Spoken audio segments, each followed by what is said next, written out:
How to log in to Wire Messenger. Hi everyone, welcome back to Wake&Tech. If you are using Wire Messenger and wondering how to log into your existing account, here is how you can do it, so follow along till the end.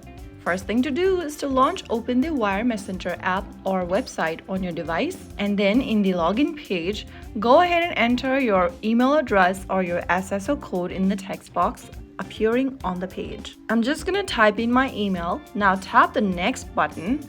On the next page, you'll be prompted to enter your password.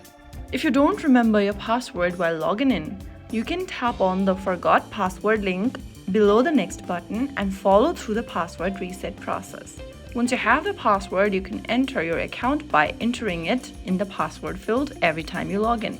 If you remember your password, simply type it down and tap next. And there you have successfully logged into your existing Wire account.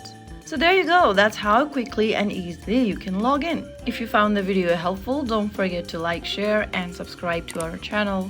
I will be back again in the next video. Thank you for watching.